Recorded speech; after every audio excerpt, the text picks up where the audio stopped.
What does the 1% know? They know this. You are not moving toward 5D as if it were a destination on a map. You are remembering a way of being that is already available inside your nervous system, your attention, your breath. If that sentence made your chest shift, if something loosened in your throat or your hands reached for stillness, consider that confirmation. If this lands, take a moment to save this video and subscribe. There will be a short guide at the end that the 1% use daily. The core of what the 1% know is simple and radical. 5D is not an afterlife, not a postcode of spiritual achievement. It is a present state of consciousness, an operating system upgrade of perception and presence. The shift is from survival mode, always estimating threat, always defending, always strategizing, into emergence mode, which asks not, how do I protect myself, but what wants to be born through me. This is remembrance, not performance. It is less about adding spiritual practices to a full life, and more about letting a new integrity organize everything that was already there. If you want proof, look for signs in the small, strange places. The 1% can point to evidence because these shifts show up in the body, in the relationships, in time itself. Here are 8 unmistakable markers the 1% recognize, not as badges, but as indicators that an inner recalibration is happening. Sleep and dreaming change. You wake at odd hours with downloads of imagery, or with a sense that a story is finishing. Vivid dreams become teaching sessions rather than random noise. 2. Food and taste may alter. Flavors that once comforted now feel heavy. Sometimes certain foods no longer agree. Your metabolism becomes sensitive to frequency. 3. Relationship thinning. Surface friendships fall away or strain. Small talk feels empty. The heart narrows its compass to those who reflect a deeper honesty. 4. Diminished tolerance for falsehood. You find you cannot stomach lies, half-truths, or performative niceties. A soft alarm goes off in your body when things are not aligned. 5. Emotional mastery emerges. You still feel deeply, but your reactivity shifts. You move from automatic rage or freeze to a capacity for witnessing and choosing response. 6. Synchronicities increase. A book falls open to the exact paragraph you need. The same phrase arrives from multiple channels. Doors seem to open with uncanny timing. 7. Time becomes fluid. Minutes stretch and contract.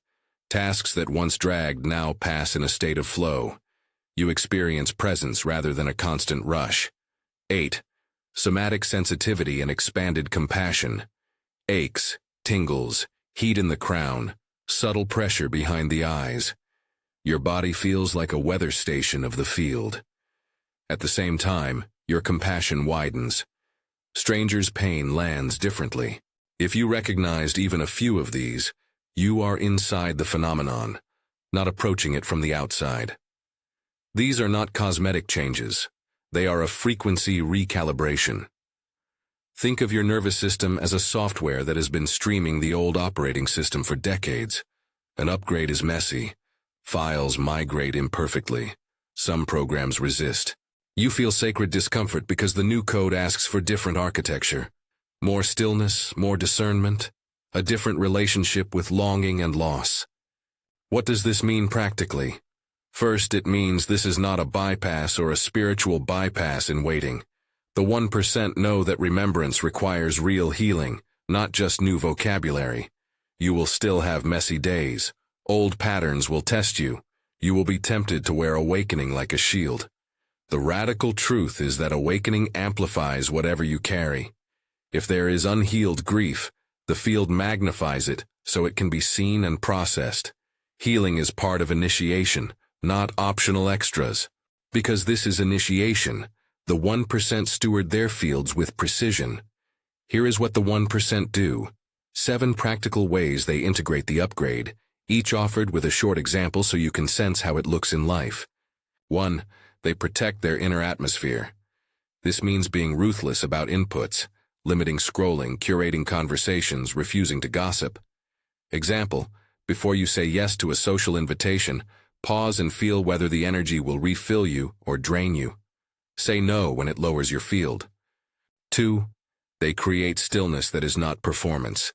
This is not an Instagram meditation posture. It's a practice of listening. Example: start each morning with 5 minutes of quiet presence, asking only one question. What needs my attention today? Then listen, without agenda. 3. They trust subtle intuition over loud logic. The felt sense guides the next step. Example: when offered a job or a relationship change, notice the micro yes or micro no in the body before rationalizing the decision. They practice gratitude as energetic anchoring. Gratitude is more than a list. It is a frequency that stabilizes the nervous system. Example: close the day by naming 3 small things that were true and kind to you: the taste of tea, the texture of a sweater, a brief laugh. 5. They resist impulsivity and cultivate wait and watch. The 1% know that haste is the old OS. Example: before sending a reactive message, wait 12 hours. Often the urgency dissolves and you respond from clarity, not reactivity. 6. They remain humble and honest with Source. There is an ethic of alignment, not superiority. Example: in moments of anger, they say quietly, "I see this," and offer it to Source rather than weaponize it. 7. They prioritize embodied care and aligned community. Integration is not solitary. Example: find 2 or 3 people who can mirror you honestly, people who will say, "Are you grounded?" or "That feels like fear," without feeding your ego. 2 additional practices the 1% hold as non-negotiables: discernment and service. Discernment keeps you from mistaking charismatic certainty for truth. Service turns the interior shift outward so it doesn't calcify into self-preoccupation. Everyday service can be small: listening fully to a barista, showing up to a neighbor in need. And it is the crucible where remembrance becomes maturity. Here is a mini hook for the middle of this teaching. Do this one thing before you make another big decision. Check your nervous system. If your body speaks clearly, follow it. If it is fogged, wait. Now, an essential interpretive note about the discomfort you may be feeling. For many, these shifts are not clinical depression or a medical emergency, though they can overlap with or exacerbate such conditions. If your symptoms are severe, persistent, or accompanied by thoughts of harming yourself, please seek professional support. The landscape of initiation and the landscape of clinical care sometimes run parallel. Be willing to use both when needed. The 1% are the first to say that spiritual insight without psychological integration can become a dangerous myth. There are also ethical responsibilities that come with clarity. The 1% know that awakening is not a license to abandon ordinary obligations, to act recklessly, or to preach superiority. There is a temptation to reframe neglect as trust, or to confuse boundary-less compassion with enabling. Remember, compassion with boundaries is a higher form of love.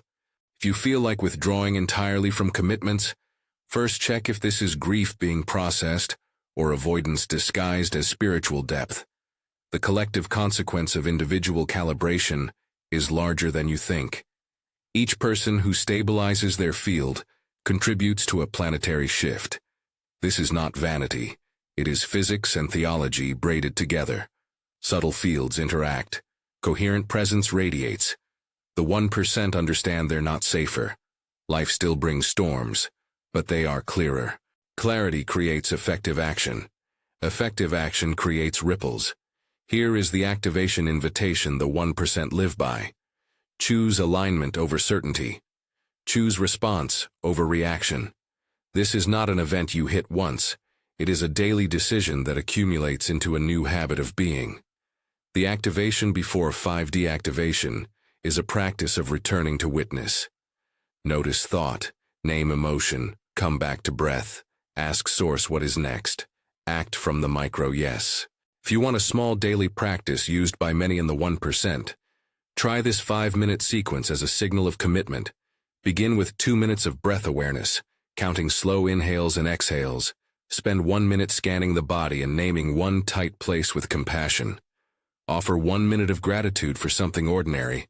Finish with 30 seconds asking, "What wants to move through me now?" And wait for whatever arises. Doing this each morning rewires the nervous system toward presence. It is not magic, it is habit, like brushing your teeth for the soul. A mini hook here. This practice is the difference between claiming awakening and embodying it. Small repetition beats occasional intensity every time. There will be temptations to mistake signs for the thing itself. More synchronicities do not equal enlightenment. A stronger intolerance for falsehood does not equal moral superiority.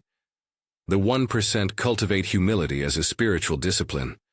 When you notice pride arising because your sensitivity is sharper, take it as data and return to service. When you catch yourself pitying others for their sleep, remember that you were once there too, and tenderness is the repair.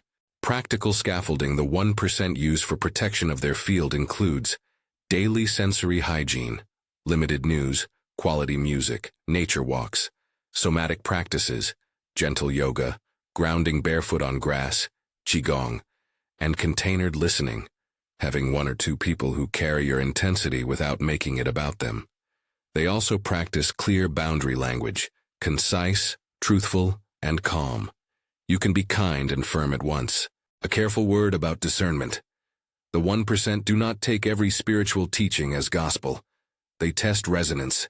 If a teaching lights you up, notice whether it also creates contraction, exclusion, or fear in you. Authentic activation invites enlargement, not shrinkage. Use the felt sense test. Does the doctrine widen your chest or tighten it? Does it invite compassion or finger-pointing? If it tightens, do not adopt it wholesale.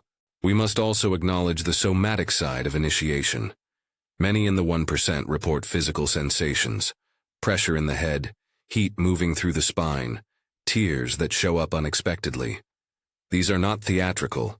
They are adjustments as your biofield retunes. Treat them with care. Hydrate, rest, and when in doubt, consult trusted healthcare professionals. Do not ignore persistent pain or cognitive changes. Being spiritual does not equate to eschewing medicine. There is a moral economy at play too. The 1% understand influence as stewardship. Visibility brings responsibility. If you are in a position to teach, to gather, to broadcast, remember that clarity without humility can mislead. Your role is to mirror possibility, to offer practices, and to point people to integration, not to declare yourself the final arbiter of truth. As we approach the climax of this message, know this. The real advantage the 1% have is not easier lives. It is clearer lives. Clarity allows right action faster. Right action, practiced repeatedly, rewrites habit. The ripple of a single stabilized person can shift a household, a neighborhood, a network. That is not spiritual bragging. It is a call to responsibility. Here's a brief direct activation you can carry now. Place your hand on your sternum. Breathe slowly in for 4, out for 6. Imagine a thread from your heart sinking into the earth, anchoring you. Say silently to Source, I choose alignment. Stay for 3 breaths. On the out-breath, imagine your field expanding a little beyond your skin, a radius of calm. Repeat this twice today, once in the morning, once when you feel destabilized. This is not a guarantee of ease, but it is a practice that signals your nervous system and your intention. Before I close, a final caveat and a gift. If you are experiencing overwhelming emotional pain, intrusive thoughts, or behaviors that harm you or others, please seek professional help. Many awakenings harmonize with clinical care. The two are not opposed. The best healing often comes from bridges between embodied psychotherapy, somatic work, and spiritual practice. The 1% are not a closed club. They are people who use all the tools at hand. You might be wondering, if the 1% know this, why is it still hard? Because integration is the work. Remembrance arrives like a seed. Mature fruit requires soil, water, discipline, falling seasons. Expect resistance. Expect relationships to recenter. Expect that some will not understand. Expect that your life will simplify, and that your inner weather will become less tolerable to small storms. Return often to presence. Return to the breath. Practice small, steady rituals that anchor you. Protect your field. Serve quietly. Be humble in your knowing. Let gravity and grace do the rest. If this message resonated, there's a simple next step. Sign up for the short activation guide in the description. A 3-day companion with the 5-minute practices the 1% use to stabilize their mornings. No hype, no promise of miracle. Just steady tools for daily integration. Share this with someone who is waking and might be lonely in their knowing. You are not alone. Source is not an idea, but a presence you can return to with breath. The best is not somewhere else. It is here, in the small habit of choosing alignment again and again. Breathe. Come back to presence. And in whatever you do today, choose to act from clarity. This is what the 1% know.